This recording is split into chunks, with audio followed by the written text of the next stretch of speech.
All right, and moving right along to chapter 9 now. I am cutting up some of the sections that I may have taught in the past, but we just might not have time to do it this semester. I'm cutting some of the questions down in the homework, and we are also, unfortunately, just skipping some of the questions, but it's okay. We'll get the basic stuff that I think you need to know, and I think will be maybe the most applicable to real life. So, in chapter 9, we're talking about functions.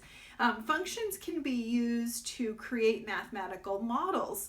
One place you may or may not know that those are used all the time is in weather forecasting. You may hear us talk about the GFS or the Euro, the models. What do the models say? Well, those models are something like 4 billion math equations all kind of put together, and those help us figure out what the weather's going to be the next day or the next week or whatever. So models are based on these functions and mathematical data.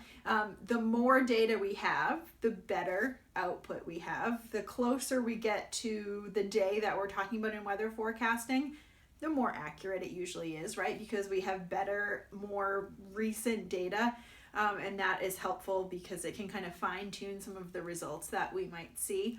Another thing where we've been talking about mathematical models recently, I don't know if you guys have been following any of like the press conferences and stuff that have been going on, but Dr. Shah, who is the director of the Maine CDC, talks about how we can model the cases and stuff like that. We were talking in the last section about flattening the curve, right? So there was a model that showed how as more and more cases happen, right, they would increase exponentially, which we talked about in the last section. But we wanted to make that data, we wanted to transform that data and have it increase a little bit more gradually. And that's what we've been doing. That's why we're doing this. So again, the more data, the better output. Let's talk about functions in general. Functions are basically graphs of a line or graphs of some sort of a line. It doesn't have to be a straight line, but it could be a curved line. There are 3 ways to represent functions. We can do that in a table. You may have seen this before. I hope this camera isn't shaky. I do apologize if it is. I'm always changing the way I display. I get it attached here, but hopefully it's okay. We could use a table, and that's one of these kind of things. You may remember graphing a line. Okay, we'll pick some points, plot those points on a graph, connect the dots. You have a line. So that's one way of graphing a function. Another way, or representing a function, another way of representing a function is a graph. Okay, there's our function. It looks something like that. Okay, and the third way is just with an equation. You might remember y equals mx plus b, the slope-intercept form of a line. That's one way to do it. Your equation could be 3x minus 4y equals 5. That represents a certain line. A table, a graph, or an equation are 3 different ways to represent a function. So, where's my worksheet? All right, go ahead and get the worksheet out. So that's a little bit of an overview, obviously. Get your worksheet out. Let's look at number 1. So number 1, we're just plotting points. This may be a review for you. You may know how to do this very quickly, or it may not be. Either way, we're going to do number 1. We'll do the first 4. So if they ask us to plot points, right? This is called our x-axis. Remember, x goes across, that might help you remember it.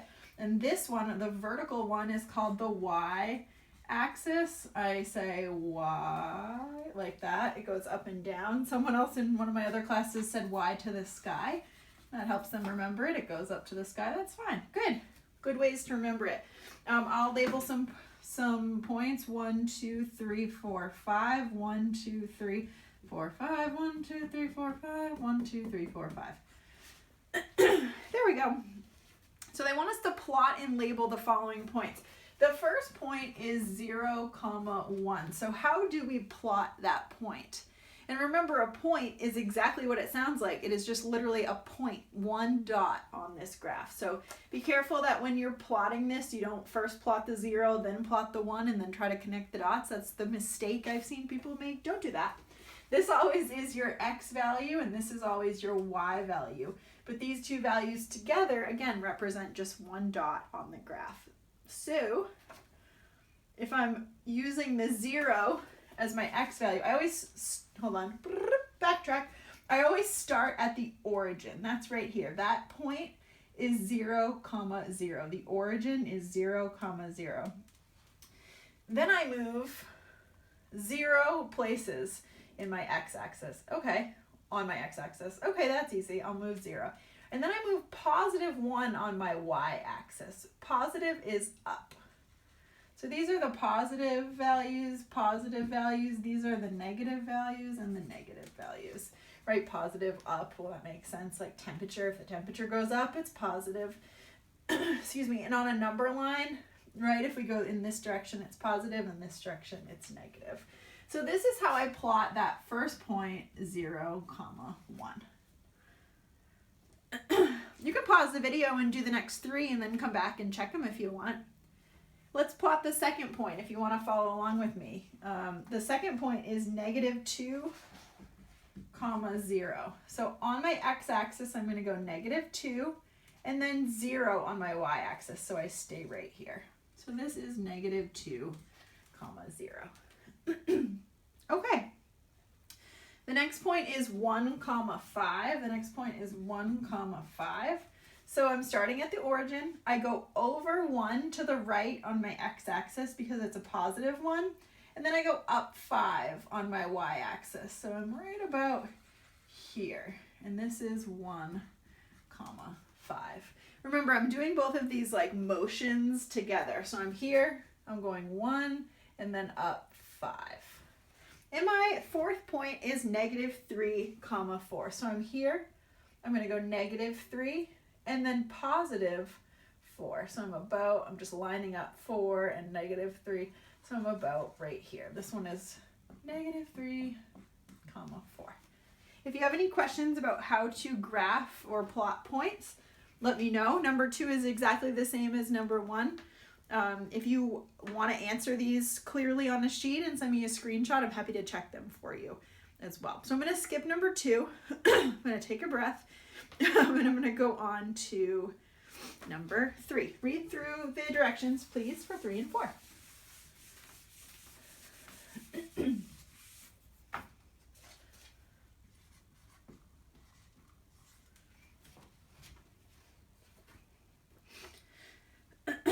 For problems 3 and 4, state whether the two variables are related in a way that might be described as a function. And if so, identify the independent and the dependent variables. So they're asking basically for number 3. I'm yawning. Excuse me. They're asking for number 3. Could these two things be related? Your friends' names and their email addresses. Are they related in any way? Yes, of course, right? Your friend has a name and they have an email address, probably. So they want to know what is the independent variable and what's the dependent variable. So an independent variable, it's literally right in front of my face, but the struggle.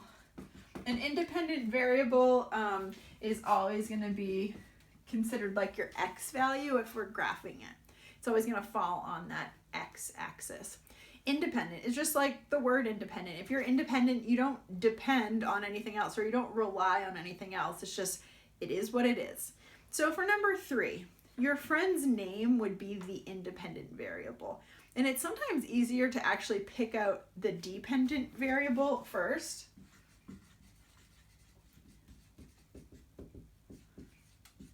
And that's the y value, because you can look at the two things and say, okay, does my friend's name depend on what their email address is, or does their email address depend on which friend I'm talking about? Which one of those makes more sense?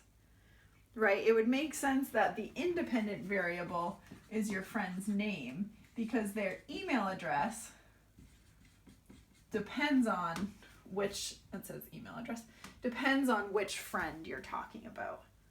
Does that make sense, right? Everyone has a name no matter what, and then the email address maybe in the list that you're making, you'd match up to the name. You probably wouldn't do it the other way. So So we would say, yes, it's a function, and this is what it looks like. What about number 4? You walk through a used car lot and list the price and model year of each car you see. So you're thinking about the year of the car and the price. Which one is independent and which one is dependent? This is for number 4. Which depends on which? The price, right? Depends on how old the car is. It's not the other way around. The car doesn't change its age depending on what we price it at. We do it the other way, right? We create a price depending on what the model year is. So the year is the independent variable, and the dependent is the price, right? We change the price depending on what the model year of the car is. Sorry, I just bumped my little contraption here, so it's gonna wiggle for a second. Good, that's number 4. And you could say, just like that, the price of the car depends on its model year. All right, 5 through 7 are pretty similar. So read through number 5. We're talking about, they just want this in words, a short statement that expresses a possible relationship between the variables. Okay, how do we relate time and the price of a Ford station wagon? And these could have somewhat different answers. And in my math lab, you know how they give you the 4 choices. Make sure when you see those 4 choices, you don't just pick one, immediately. Sometimes they start 2 of them out the same, and then like the second half of the statement is kind of where they could either get you or where they're making sure you really understand the question. So I would read through all 4 first. I know it sounds like, oh, we got it, but I think on that last test, maybe people weren't quite reading through the whole thing all the time, so make sure you're doing that, please, on the homework. So what's number 5? What would you say? I said, I don't know, I'm not a car person. Maybe you have a different answer, but I said as time goes on, the price of a Ford station wagon decreases. I had a student before, we used this one last semester, and someone said, well, in this year, the price went way up because it was an antique or whatever. And that's fine. That would be an exception. So you could say as time goes on, the price decreases unless it's 1978 when the station wagon was worth, $100,000 or whatever. We're just making general statements here. Number 6, the area of a parking lot and the number of cars that can be parked in the lot. What would you say? I would say the larger the area of the lot is, the more cars can fit. All right, number 7. And if you have like somewhat different answers, or you're like, what about this? Feel free to email me. Again, seriously. Number 7, the gas mileage of a car and the cost of driving 500 miles. What do you think? As the gas mileage gets better, the cost of driving 500 miles decreases. Something along those lines. Good. All right, number 8. The following table represents a function. We're talking about altitude, right? Elevation, and the boiling point of water. So in part A, it says identify the independent and dependent variable, describe the domain and range. So the independent, I already told you, is like the x value, and there we talk about not the range. There we talk about the domain. And the dependent.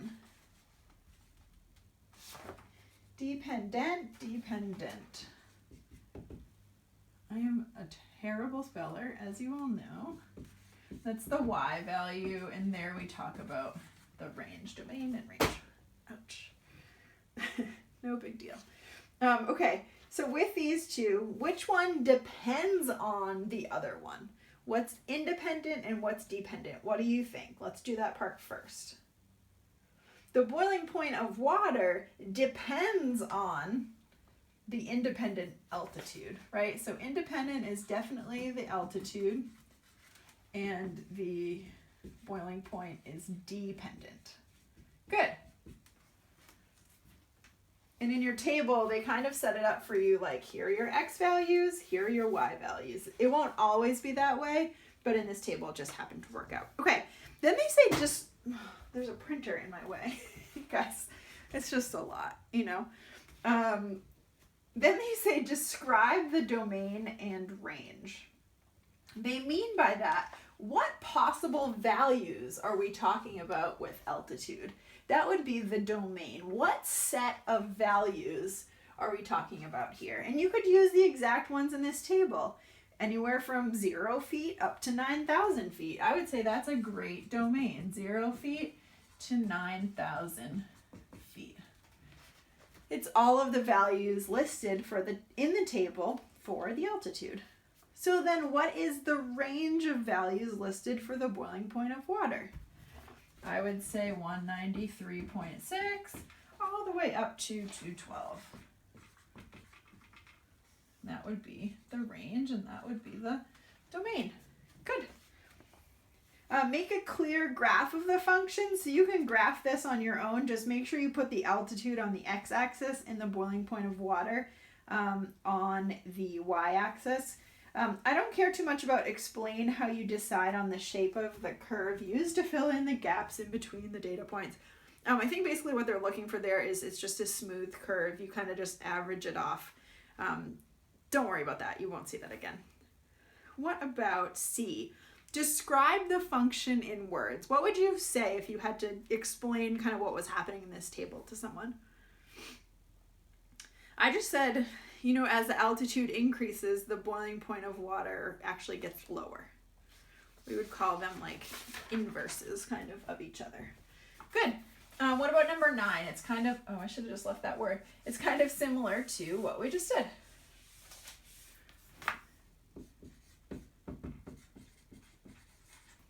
So what about number 9? Well, hint, hint, the table sets it up for you again. It doesn't always work that way, but they're helping you out here. So the independent variable is the year, and the dependent variable is the population, right? The population in the US depends on which year it is. It's not the other way. The year doesn't change. Sorry, I'm shaking this. I have like a light on top of a ladder. That's what's happening in my house right now. It's fine. Everything's fine. Okay, back to number 9. The year is your independent, right? And the population is the dependent. The population in the US depends on what year it is. It wouldn't make sense to say it the other way. Oh yeah, the year changes depending on what the population is. Like, no, that doesn't make sense. So the independent is the year, and the dependent is the population. Okay, that's fine. So what would the domain be for the years? I just said exactly what they have listed, 2020 to 2060. In the range, I did 334 million to 420 million. Okay, good. They want you to make a graph again. Again, you can graph that any way you want. Just make sure this is your x-axis and this is your y-axis, and you can make a graph and explain how you decide on the shape of the curve. Just kind of smooth it out and just kind of connect those dots. C, describe the function in words. What would you say? I just said as time goes on, the population is projected to increase. Remember, these are projections. This isn't, obviously we're going into the future, so yeah, that's fine. So the next 3 are pretty similar. I'll do number 10 with you, and then if you want to do number 11 and 12 and send it to me, you can. Pretty similar to what we just did in 8 and 9, but totally up to you. I'm happy to look over it and kind of see what you're getting for answers. Number 10, consider the following function. The day of the year, and the high temperature. Are those related at all? Could they be somehow related? Yes, of course, right? It makes sense. In the winter it's cold, and in the summer it's hot. You don't have to be a meteorologist. And they're talking about over a 2-year period for the town or city in which you're living. So describe an appropriate domain and range for the function.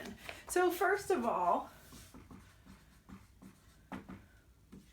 what is our independent or our x value? And what is our dependent or our y value? Which one is which? Does the temperature depend on what day it is, or does the day of the year depend on what the temperature is outside? The temperature has to depend on what day it is, right? Of course, the days happen no matter what. The temperatures change in relation to where we are in the calendar year. So what would be an appropriate domain for this function? What would you say? And they want us to graph it, so we'll do that. So like, what am I going to put for basically it wants to know like, what are you going to put for values on your x-axis for this? There's a couple ways you could answer that. They're talking about over 2 years, so you could start at January, of 2018, then go January 2019, then go Jan 2020. You could go from exactly here to here. So you could say the domain and range, x. I don't know why I'm having a hard time with that today. Range. The domain is from January 2018 to January 2020, for example. That would be a fine answer.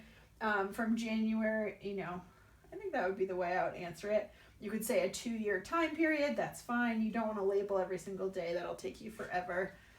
You could put your Julys in too, right? Halfway through the year. Yeah, I would just say the domain is from January of this year, to January 1st of 2 years later or something like that. That's fine. What about the range though? What are your y values going to be for temperatures? What is the temperature range, do you think, for high temperatures in Portland or whatever town or city you live in? Our high temperature, I don't know. You could go all the way down to, I don't know, like -30? Sure, it probably isn't actually that cold for a high temperature, but that's fine. It gets cold. All the way up to like 105, I think is the highest ever. You could even say, okay, well, just in case, go up to 110. Yeah, that's a fine temperature range. Anywhere from -30 to 110. And you can kind of go make your labels in between. Here's about 0. Here's like 50. Here's 100. Okay, fine.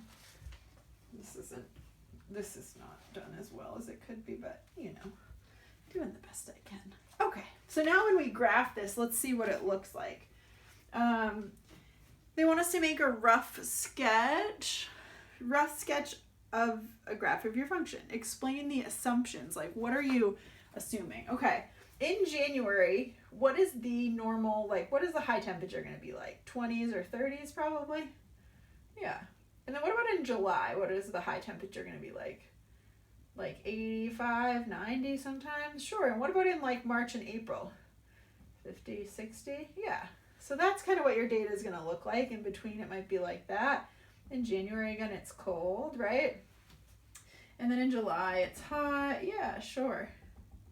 Might have some data like that, and then it might go back down to be like that. Okay. So that's about what your sketch is, right? It might go like, okay, it's warm, then it's cold, then it's warm, then it's cold again. Fair enough? Okay. And explain the assumptions. Well, we're assuming in this graph, if we draw this straight line, that the temperatures smoothly increase and decrease like that. Well, does that happen? No, of course not, right? We don't go from, it's 59 today, so I know tomorrow it's going to be exactly 60. No, that's not how that works. Matter of fact, we talk about, as a meteorologist, we talk about what the normal high temperature is. The normal high temperature that I talk about when I'm on TV, when I'm like comparing, so like today it was very cold, today is Wednesday, it was very cold today compared to where we normally are for a high temperature. Those normal high temperatures represent smoothed curves of the high temperature. I don't know what the actual average is for this day, April 22nd, but it's not necessarily the same as the normal because each day could vary a little bit. So meteorologists basically just take it and smooth out the curve, just like we did there. So we get kind of like a gradual increase and decrease. So that's kind of like the assumptions that go into the graph. We're excluding, record high temperatures or record low temperatures. So part C, pretty much the same thing. Briefly discuss the validity of your graph as a model of the true function. Well, it's probably kind of close, right? But sometimes in July it's only 50 or 60 degrees, and sometimes in January it's 50 or 60 degrees. So we'll always have some outliers. Remember we talked about outliers before, really low ones or really high ones that could skew the data. So we could have some outliers with record high and record low temperatures there. So I think that's it. You can do number 11 and number 12 and send them to me if you would like. I'm happy to look over them for you. So this completes 9A. We're going to do some more in chapter 9 because I think some of the stuff in chapter 9 is super applicable to like what's happening in the real world right now. But I will send you those sections probably over the weekend, so you have a couple days to work on 7A, 8A, and 9A, and some of those sections are due on Monday. As always, I hope you guys are doing well, and if you have any questions at all, just let me know. I'm here, I'm around, and I'm happy to work with you. All right, stay healthy, guys.